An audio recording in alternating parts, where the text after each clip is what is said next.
So ಮನಿ introduction ಅಂದರೆ ಮನಿ ಏನಕ್ಕೆ introduction ನಾವು ಏನಿರಬೇಕು, ಮನಿ ಏನಕ್ಕೆ ಹ್ಯೂಮನಲ್ಲಿ ತುಂಬ ದೊಡ್ಡ ಇನ್ವೆನ್ಷನ್ ಅಂತ ಹೇಳ್ತೀವಿ ಅಂದರೆ, ಇಮ್ಯಾಜಿನ್ ಒಂದು ಅಂಗಡಿಗೆ ಹೋಗಿ ನೀವು ಒಂದು ಚಾಕ್ಲೇಟ್ ಬಾರು, ಒಂದು ಕಾಯಿನ್ ತೊಗೋಬೇಕು ಅಥವಾ ಒಂದು ಡಿಜಿಟಲ್ ಕಾರ್ಡ್ ಇಟ್ಕೊಂಡು ಅದನ್ನು ತೊಗೋಬೇಕು ಅಂತಂದರೆ ಹೆಂಗಿರುತ್ತೆ ಅಂತ ಅಂದ್ಬಿಟ್ಟು. ಹಾಗೇ ಇತ್ತು ಲೈಫು ಮನಿ ಇರೋಕ್ಕೆ ಮುಂಚೆ. ಮನಿ ಒಂದು ದೊಡ್ಡ ಇನ್ವೆನ್ಷನ್ ಮತ್ತು ತುಂಬ ಹೆಲ್ಪ್ಫುಲ್ ಆದ invention ever made by humans. ಈ ಇನ್ವೆನ್ಷನಿಂದ ಏನಾಗಿದೆ, ಒಂದು ಮ್ಯಾಜಿಕಲ್ ಕೂಪನ್ ಆರ್ ಟಿಕೆಟ್ ಬಂದುಬಿಡ್ತು ಮನುಷ್ಯನಿಗೆ. ಇದು ಪರ್ಚೇಸಿಂಗ್ ಪವರ್ ಇನ್ಕ್ರೀಸ್ ಮಾಡಿಬಿಡ್ತು ಮನುಷ್ಯನಲ್ಲಿ. ಮೀನಿಂಗ್ ಅಂದರೆ ಇದರ ಅರ್ಥ ಏನು ಅಂದರೆ, ಯಾರು ಬೇಕಾದ್ರೂ ಇದನ್ನು ಎಕ್ಸೆಪ್ಟ್ ಮಾಡ್ತಾರೆ ಎಕ್ಸ್ಚೇಂಜಲ್ಲಿ. People throughout history have always decided to gather and save it. It greases the wheels of our entire economy and make trade wonderfully smooth. ಅಂದರೆ ಇದು ಟ್ರೇಡ್ನ ಸ್ಮೂತಾಗಿ ಮಾಡುತ್ತೆ ಅಂತ ಅಂದ್ಬಿಟ್ಟು. So this is about the introduction ನೀವು ಬರಿಬೇಕು ಅಂತಂದರೆ. Next meaning and definitions. ಹೇಗೆ ಡಿಫೈನ್ ಮಾಡೋದು ಅಂತ 3 ಜನ ಎಕನಾಮಿಸ್ಟು ಮನಿನ ಡಿಫೈನ್ ಮಾಡಿದರು. ಒಂದು Walker, Robertson and Crowther. Walker ಏನಂತಂದ್ರು ಅಂತ ಹೇಳಿದ್ರು ಅಂತಂದರೆ, ಮನಿ ಈಸ್ ವಾಟ್ ಮನಿ ಡಸ್. ಅಂದರೆ it means that anything that acts as money does the job of money. Anything that acts like money and does the job of money is money. Okay, money ಮಾಡೋವಂಥ ಕೆಲಸನ ಮಾಡೋದೆಲ್ಲ money ಅಂತ. Because of the money isn't just a shiny metal or paper currency coin. It also includes everyday things like checks, hundis, traditional promissory notes and bills of exchange, etc. because they perform the exact function of what money does. Next is Robertson definition. Robertson ಏನಂದ್ರು, money ಒಂದು commodity. It is use to denote anything which is widely accepted in payment for goods or discharge of other business obligations ಅಂತ Robertson ಹೇಳಿದ್ರು. ಅಂದರೆ simple ವರ್ಡ್ಸಲ್ಲಿ ಹೇಳಬೇಕು ಅಂತಂದರೆ, ಒಂದು community trust ಮಾಡೋವಂಥ ವಿಷಯ ಮನಿ, ಮತ್ತು ಹ್ಯಾಪಿಲಿ ಎಕ್ಸೆಪ್ಟ್ ಮಾಡೋವಂಥ ವಿಷಯ ಮನಿ. ನಿಮ್ಗೆ ಏನು ಬೇಕಾದ್ರೂ ತೊಗೋಬೋದು ಮತ್ತು ಎಷ್ಟು ಬೇಕಾದ್ರೂ ಸಾಲ ತೀರಿಸ್ಬೋದು, ಇದು ಮನಿ ಆಗುತ್ತೆ. Next Crowther's definition. Money anything that is generally acceptable as a means of exchange and that is at the same time acts as a measure and as a store of value. ಅಂದರೆ means of exchange ಆಗುತ್ತೆ ಮತ್ತು store of ವ್ಯಾಲ್ಯೂನೂ ಆಗುತ್ತೆ, ಅದು money ಅಂತ. Crowther points out that true money must wear 3 important hats. ಮನಿಗೆ 3 important hat ಇರಬೇಕು. ಒಂದು medium to trade of exchange, ಮತ್ತು measuring stick for value and safe piggy bank for future. ಇದು 3 ಆಗಿರಬೇಕು. ಅಂದರೆ ಇದು ಯೂನಿಟ್ ಆಫ್ ವ್ಯಾಲ್ಯೂನೂ ಇರಬೇಕು, ಸ್ಟೋರ್ ಆಫ್ ವ್ಯಾಲ್ಯೂನೂ ಇರುತ್ತೆ, ಮತ್ತು ಮೀಡಿಯಮ್ ಆಫ್ ಟ್ರೇಡು ಆಗಿರಬೇಕು ಅನ್ನೋದನ್ನ ಕ್ರೌದರ್ ಹೇಳಿದ್ರು. ಸೊ ಇದು 3 ಡೆಫಿನೇಷನ್ಸ್ ಆಗುತ್ತೆ. ಸೊ ಮನಿ ಫಂಕ್ಷನ್ಸ್ ನೀವು ಡಿವೈಡ್ ಮಾಡಬೇಕು ಅಂತಂದರೆ 3 ಇಂಪಾರ್ಟೆಂಟ್ ಫಂಕ್ಷನ್ಸ್, ಪ್ರೈಮರಿ, ಸೆಕೆಂಡ್ರಿ ಮತ್ತು ಕಂಟಿಂಜೆಂಟ್ ಫಂಕ್ಷನ್ಸ್ ಅಂತ ಹೇಳ್ಬೋದು. ಸೊ ಪ್ರೈಮರಿ ಫಂಕ್ಷನ್ಸ್ ಹೇಳೋಕ್ಕೆ ಮುಂಚೆ ಇಂಟ್ರೊಡಕ್ಷನ್ ಏನು ಬರೀಬೇಕು ಅಂದರೆ, ಮನಿ ಒಂದು ಸೂಪರ್ ಹೀರೋ. ಇದು ಮಲ್ಟಿಪಲ್ ಜಾಬ್ಸ್ ಮಾಡುತ್ತೆ. ಇದಕ್ಕೆ 3 ಫಂಕ್ಷನ್ಸ್ ಇದೆ, ಪ್ರೈಮರಿ, ಸೆಕೆಂಡ್ರಿ ಮತ್ತು ಕಂಟಿಂಜೆನ್ಸು. ಮತ್ತು it remove the headaches of the whole barter system and keep trade industry running smoothly. ಹಳೆ ಬಾಟರ್ ಸಿಸ್ಟಮ್ ಇಲ್ಲಿರುವಂಥ ತಲೆನೋವನ್ನ ಇದು ತೆಗೆದುಬಿಡುತ್ತೆ ಅಂತ. ಸೊ ಇದರ ಮೇನ್ ಇಂಪಾರ್ಟೆಂಟ್ ಫಂಕ್ಷನ್ ಏನು ಅಂತಂದರೆ, money is a medium of exchange. Medium of exchange ಅಂದರೆ buying and selling tool ಇದು ಅಂತ. So the most important and original job of money, because other functions grew out of this one. Okay,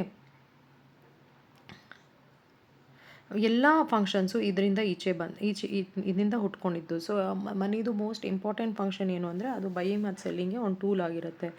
back in the days of barter system, if you had wheat and wanted shoes, if you had to find a shoemaker who specifically wanted your wheat. So this is called as double coincidence of wants. It was extremely difficult and inconvenient. Okay, when money was introduced, it broke the single awkward backward system into 2 separate easy steps, selling and buying instead of swapping wheat. So it became an easy medium of exchange. Instead of swapping wheat for shoes directly, you can sell your wheat for money, then use it for the same money to use shoes you like. It completely eliminates the double coincidence of wants. Furthermore, money separates the transactions across time and place. The seller can make money today and use it to buy something completely different from another town. Next is next is the money as a unit of value. Now when you say unit of value, it means it's a measuring stick. Imagine trying to measure a length. ಒಂದು ರೂಮ್ನ ನೀವು length measure ಮಾಡಬೇಕು ಅಂತಂದರೆ, ruler ಇಲ್ದಂಗೆ ನೀವೇನು ಮಾಡಬೇಕು, ಒಂದು random piece of string use ಮಾಡ್ತೀವಿ. ಅಂದರೆ ಹಳೆ ಬಾಟರ್ ಸಿಸ್ಟಮ್ ಇದ್ದಾಗ ಮನಿನ ವ್ಯಾಲ್ಯೂ ಮಾಡೋದು ತುಂಬ ಕನ್ಫ್ಯೂಸ್ ಆಗ್ತಾ ಇತ್ತು. ಸೊ ಈ ಮೀನ್ಸಿಂದ ಯೂನಿವರ್ಸಲ್ ಸ್ಟ್ಯಾಂಡರ್ಡ್ ಬೇಕಾಗಿತ್ತು. ಈ ಮೀನ್ಸಿಂದ ಮೆಷರ್ ಮಾಡೋದನ್ನ ಸ್ಟಾಪ್ ಮಾಡಬೇಕು ಅಂದರೆ ನಮಗೊಂದು ಯೂನಿವರ್ಸಲ್ ಸ್ಟ್ಯಾಂಡರ್ಡ್ ಅಥವಾ ಒಂದು ಮೆಜರಿಂಗ್ ಸ್ಟಿಕ್ ಬೇಕಾಗಿತ್ತು. ಲೈಕ್ ಯಾರ್ಡ್ ಸ್ಟಿಕ್ ಇರುತ್ತಲ್ವ ಆ ಥರ, ಅಥವಾ ಮೀಟರ್ ಇರುತ್ತಲ್ವ ಲೆಂತ್ ಮೆಷರ್ ಮಾಡೋಕ್ಕೆ ಆ ಥರ. ಸೊ ಇದರಿಂದ ಏನಾಯಿತು, ಮಾನಿಟ್ರಿ ಯೂನಿಟ್ ರುಪೀಸ್ ಆಗಲಿ ಅಥವಾ ಡಾಲರ್ ಆಗಲಿ, ಇದರಿಂದ ಒಂದು ಗೂಡ್ಸ್ನ ವ್ಯಾಲ್ಯೂ ಮೆಷರ್ ಮಾಡೋಕ್ಕೆ ನಮ್ಗೆ ಹೆಲ್ಪ್ ಆಯಿತು, ಒಂದು ಸರ್ವಿಸ್ನ ವ್ಯಾಲ್ಯೂ ಮೆಷರ್ ಮಾಡೋಕ್ಕೆ ನಮ್ಗೆ ಹೆಲ್ಪ್ ಆಯಿತು. ಸೊ ಇದನ್ನು ನಾವೇನಂತ ಹೇಳ್ತೀವಿ, ಪ್ರೈಸ್ ಅಂತ ಹೇಳ್ತೀವಿ. ಸೊ ಮನಿ ಏನು ಮಾಡುತ್ತೆ, it is the most common denominator ಆಗಿರುತ್ತೆ. ಏನಕ್ಕೆ ಅಂತಂದರೆ it determines the exchange rate between two terms. So ಅದನ್ನು ಯೂನಿಟ್ ಆಫ್ ವ್ಯಾಲ್ಯೂ ಏನು ಅನ್ನೋದನ್ನ ಎಕ್ಸ್ಪ್ಲೇನ್ ಮಾಡ್ತಾ ಇದ್ದಾರೆ. Without money as a measure of value the proper pricing system would be completely impossible. ತುಂಬ ಇದು ಕಂಪ್ಲೀಟ್ಲಿ ಇಂಪಾಸಿಬಲ್ ಆಗಿರೋದು ಪ್ರೈಸಿಂಗ್ ನೀವು find out ಮಾಡೋಕ್ಕೆ. Next supporting systems, supporting functions. So primary job ಏನು, ಅದು ಮೀಡಿಯಮ್ ಆಫ್ ಎಕ್ಸ್ಚೇಂಜ್ ಆಗಿರುತ್ತೆ ಮತ್ತು unit of value ಆಗುತ್ತೆ, ಅದು ಪ್ರೈಮರಿ. ನೆಕ್ಸ್ಟ್ ಸೆಕೆಂಡ್ರಿ ಜಾಬ್ಸ್ ಅಂದರೆ ಸಪೋರ್ಟಿಂಗ್ ಜಾಬ್ಸ್ ಅಂದರೆ money as a standard deferred payments. ಅಂದರೆ ನೀವು ಒಂದು ವಿಷಯನ ಮುಂಚೆನೇ ತೊಗೊಂಡು ಆಮೇಲೆ ಪೇ ಮಾಡೋ ಅಂಥದ್ದು. ಎಲ್ಲ ಲೋನ್ಸು ಡೆಟ್ಸು ಎಲ್ಲ ಏನು ತೊಗೋತೀವಿ ನಾವು ಮನಿಯಿಂದ ರಿಪೇ ಮಾಡ್ತೀವಿ. ಅಂದರೆ ಬಾಟರ್ ಸಿಸ್ಟಮಲ್ಲಿ ಏನಾಗಿತ್ತು, ಲೋನ್ ತೊಗೊಳ್ಳೋದು ಒಂದು ದೊಡ್ಡ ಕಷ್ಟ ಆಗಿತ್ತು. ಯಾಕೆ ಅಂತಂದರೆ ನೀವು ಒಂದು ಗೋಟು ಅಥವಾ ಗ್ರೈನ್ಸ್ ತೊಗೊಂಡು ಅದನ್ನ ಎಷ್ಟೋ ವರ್ಷ ಆದಮೇಲೆ ರಿಟರ್ನ್ ಮಾಡಬೇಕು ಅಂತಂದರೆ ಅದು ಆಗ್ತಾ ಇರಲಿಲ್ಲ, ಕೆಟ್ಟೋಗ್ಬಿಟ್ಟಿರೋದು. ಆದರೆ ಮನಿ ಹಾಗಲ್ಲ, ನೀವು ಎಷ್ಟು ದಿನ ಬೇಕಾದ್ರೂ ಇಡ್ಬೋದು, ಅದು ಡ್ಯೂರೇಬಲ್ ಆಗುತ್ತೆ ಮತ್ತು ಡಿಪೆಂಡಬಲ್ ಆಗಿರುತ್ತೆ. Money links the present value of goods to the future market and the credit transaction, higher purchase agreements and future business contracts for possible. For example, buying and selling of corporate shares, bonds, debenture relies entirely on this by acting as a standard for deferred payments. Money helps build capital for both government and business enterprise. So ಹೇಗೆ deferred payment ಅನ್ನೋದು ಅಂದರೆ ಈ ಒಂದು ವಿಷಯನ ಇವಾಗ ತೊಗೊಂಡು ಆಮೇಲೆ pay ಮಾಡೋದೇನು ಅನ್ನೋದನ್ನ ಎಕ್ಸ್ಪ್ಲೇನ್ ಮಾಡ್ಬೋದು. Next money as a store of value ಅಂದರೆ ಒಂದು ಪಿಗಿ ಬ್ಯಾಂಕ್ ಥರ ನೀವು ಇಟ್ಕೋಬೋದು. ಹೇಗೆ ಅಂತಂದರೆ ಅನ್ಎಕ್ಸ್ಪೆಕ್ಟೆಡ್ ಎಮರ್ಜೆನ್ಸಿ ಬಂದಾಗ ಫ್ಯೂಚರಲ್ಲಿ ನಿಮ್ಗೆ ಏನಾರ ಒಂದು ಎಮರ್ಜೆನ್ಸಿ ಬಂದಾಗ ಮನಿ ಅನ್ನೋದು ಒಂದು ಅಸೆಟ್ ಫಂಕ್ಷನ್ ಆಗಿರುತ್ತೆ. ಅಂದರೆ ಇದೊಂದೇ ರೀತಿಯೇ ನೀವು ಅದನ್ನು ಸ್ಟೋರ್ ಮಾಡೋಕ್ಕೆ ಸಾಧ್ಯ. ಮನಿ ಅನ್ನೋದು ವೆಲ್ತ್ ರೀತಿಲಿ ನೀವು ಇಟ್ಕೋಬೋದು. Like land, house, gold, stocks ಈ ರೀತಿಲೂ ಇಡ್ಬೋದು. ಮನಿ ತುಂಬ ಕನ್ವೀನಿಯೆಂಟ್ ವ್ಯಾಲ್ಯೂ ಆಗಿರುತ್ತೆ ನೀವು ಇಟ್ಕೊಳ್ಳೋದಕ್ಕೆ. ಮತ್ತು money as a transfer of value ಅಂದರೆ moving wealth everywhere. Money transfer of value ಹೇಗಾಗುತ್ತೆ ಅಂದರೆ ವೆಲ್ತ್ ಎವ್ರಿವೇರ್ ಮೂವ್ ಮಾಡೋದು ಹೇಗೆ ಅಂತ. ಮನಿ ಎಲ್ಲ ಕಡೆ ಅಕ್ಸೆಪ್ಟ್ ಆಗಿರೋದ್ರಿಂದ ನೀವು ಒಂದು ವಿಷಯನ ಈಗ ಡೆಲ್ಲಿಲಿ ಒಂದು ಗಾಡಿ ಮಾರಿಬಿಟ್ಟು ನೀವು ಬೆಂಗಳೂರಲ್ಲೂ ಕೂಡ ಕಾರ್ ತೊಗೋಬೋದು, ಆ ಥರ. So it is moving wealth ತುಂಬ ಈಸಿ ಆಗಿರುತ್ತೆ. ನೆಕ್ಸ್ಟ್ ಕಂಟಿಂಜೆಂಟ್ ಫಂಕ್ಷನ್ ಏನಂದರೆ money is the most liquid assets. ಅಂದರೆ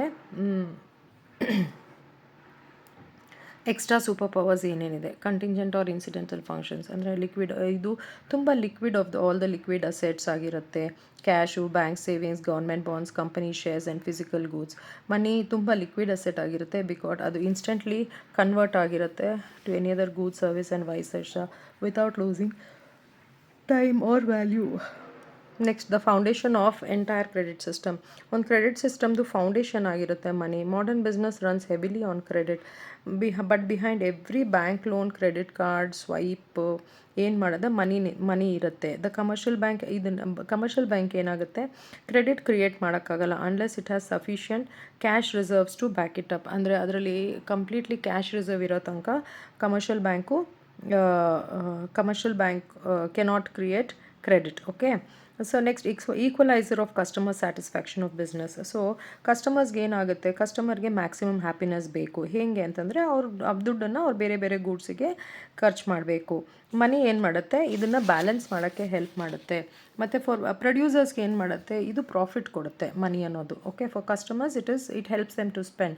for producers it helps to make them increase the productivity and maximises the profit.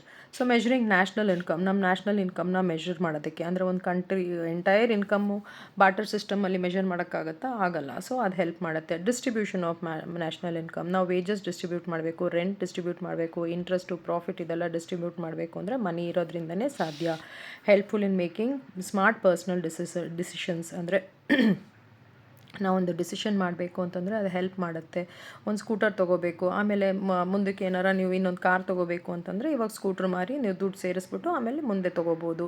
Money long term planning ತುಂಬ easy ಆಗುತ್ತೆ. Greater adjuster for trade market ಅಂದರೆ ಇದು trade ಮಾರ್ಕೆಟ್ಸ್ನ adjust ಮಾಡೋಕ್ಕೆ help ಆಗುತ್ತೆ. ಯಾಕೆಂದರೆ ನೀವು capital ಮಾರ್ಕೆಟ್ನ ಎಲ್ಲ ಮಾತ್ರ ಶೇರ್ ಮಾರ್ಕೆಟ್ ಅಥವಾ ಮನಿ ಮಾರ್ಕೆಟ್ ನೀವು ಎಲ್ಲನೂ ಮನಿಯಿಂದನೇ ಹ್ಯಾಂಡಲ್ ಮಾಡ್ತಾ ಇರ್ತೀರ. ಇಂಟರ್ನ್ಯಾಷನಲ್ ಟ್ರೇಡು ಪಾಲಿಸಿ ಅದೆಲ್ಲನೂ ಮನಿಯಿಂದನೇ ಸಾಧ್ಯ. So this is one. So ಇದರಲ್ಲಿ ಒಂದು ಎಕ್ಸಾಮ್ ಟಿಪ್ ಏನು ಅಂತಂದರೆ headings primary function, secondary function, contingent function ಅನ್ನೋದನ್ನ ಬರ್ಕೊಂಡು ಅದ್ರ ಕೆಳಗಡೆ ರಿಯಲ್ ವರ್ಡ್ ಎಕ್ಸಾಂಪಲ್ಸು, ಓಕೆ, ಅದನ್ನು ಕೊಟ್ಟಾಗ ನೀವು ಆನ್ಸರ್ ಕಂಪ್ಲೀಟ್ ಮಾಡ್ದಂಗೆ ಮತ್ತು ಎಕ್ಸಾಮ್ನರ್ನ ಇಂಪ್ರೆಸ್ ಮಾಡ್ದಂಗೆ ಆಗುತ್ತೆ.